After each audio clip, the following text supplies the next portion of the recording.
Many investors who might consider equity for investments still they get scared because they might have read or witnessed nasty crashes in the past.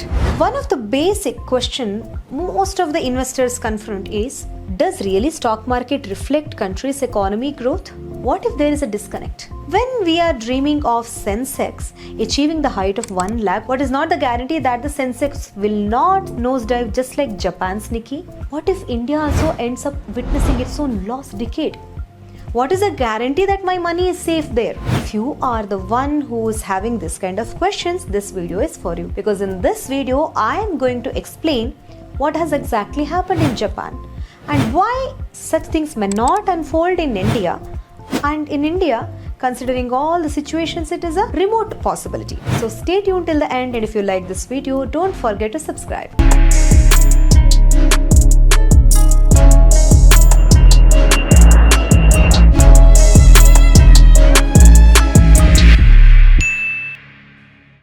December 29th, 1989. Japan's Nikkei was just 18% lower than the all-time high around 38,000 level. People felt Japan is infallible because the GDP was also at 3.89%, much more than US economy of that time. Just within 1 year, everything had changed. Japan had found itself in bottomless hell. Stock market had lost around $2 trillion of valuation. People didn't know where is the worst. Is it what was happening or is it what future holds?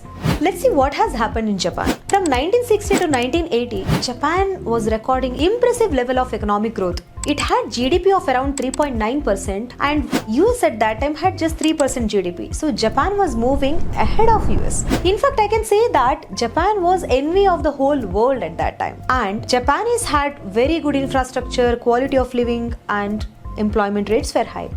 There was excess money supply. Usually in this situation, what happens? People go on buying properties, whether it is stock or real estate, whether it is financial asset or any other kind of physical asset. Same thing has happened in Japan because even in the 1980s, even the interest rate was at the lowest when you compare it from 1960, around 2%. Imagine you are buying a plot of land for 10 lakhs and you are selling it for 12 lakhs, and the buyer who has bought land from you finds another buyer and he will sell the same piece of land within few months for 20 lakhs.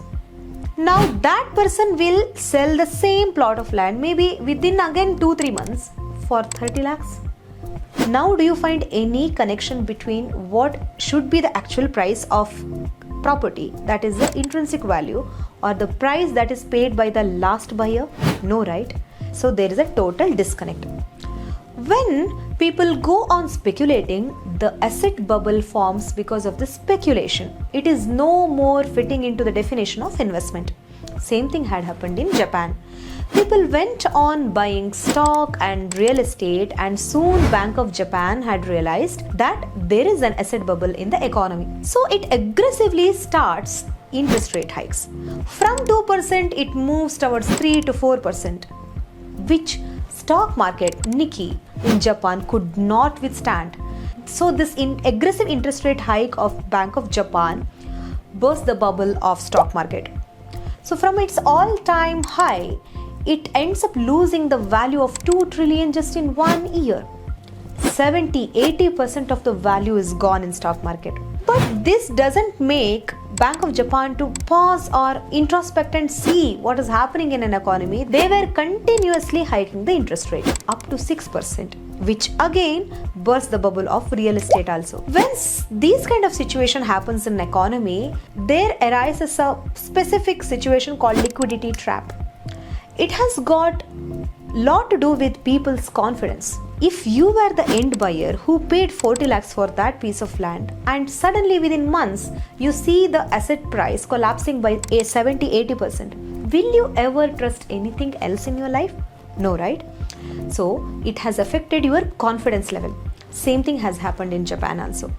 When people lost money by 70-80%, neither the stock market nor the real estate that they could trust.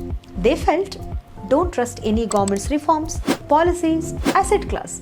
Only one thing is the truth. Cash is king, so sit on cash. Bank of Japan reverses the interest rate hike and brings it down immediately and starts aggressive reforms and also pursues many public projects to win the confidence of public, which goes literally useless. So Japan enters the decade of inflation which is close to zero. People don't want to spend. If people don't want to spend, where is economic growth? Usually the household spending itself should be at least 60% of GDP. Means the overall demand should come from the private consumption. That was not happening. Irrespective of the effort that the government as well as the central bank in Japan made, everything went in vain and Japan officially enters lost decade. It is called lost decade means from 1991 till 2001. Japan records the economic progress of just 1%. Compare this against nearly 3.9% that has happened in the immediate preceding decades. By now you would have understood Nikkei's collapse or Japan's lost decade was mainly because of speculation, not because of investment. There is difference between investment and speculation. Speculation is more of like gambling. You don't consider any kind of inherent strength that asset class holds. What you want is making quick money over a short period of time and you are willing to take even 1% chance factor. But investment is not like that. Investment is where investor carefully makes analysis of everything, risk parameters, and willing to hold it for long term for a reasonable rate of return. This did not happen there. If we have to compare Japan's situation with that of India, the first point is at the time of crash, Japan was already a developed economy. They had very good standard quality of life or infrastructure, whereas India is moving from being a developing country to a developed country. So the phase itself is very different. Second point is about having good infrastructure. The present government understands the need of having a very good infrastructure. That's why they have committed 75,000 crores of rupees for building infrastructure in recent 2023 budget. If you observe, India has built more than 50,000 kilometers of roads. And IMF itself has admitted that India did remarkable job in building digital economy and it embarked on this journey with Aadhaar card and moving towards becoming the digital economy. With this kind of digital and physical infrastructure, India can easily attract more and more foreign direct investment. The next point is about population. Japan is having aging population, whereas India's major population, that is around 67% of population in India, is falling between 15 to 64 years. If you observe, household consumption in India is around 59 to 60% of GDP, which is really a good percentage.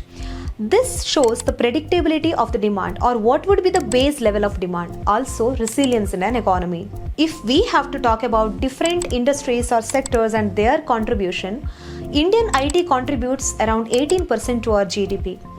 And take up pharma, India is third producer in medicine, 14th by value. If you take up chemical sector, India is the sixth largest chemical producing nation and this contributes 7% to the GDP.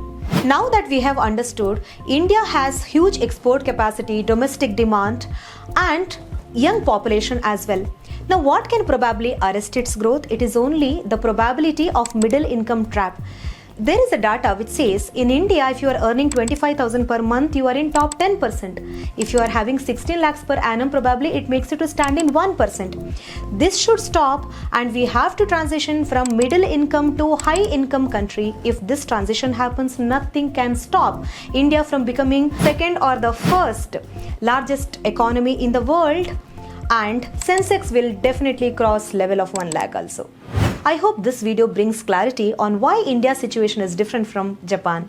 If you like it, share it with someone who may need it.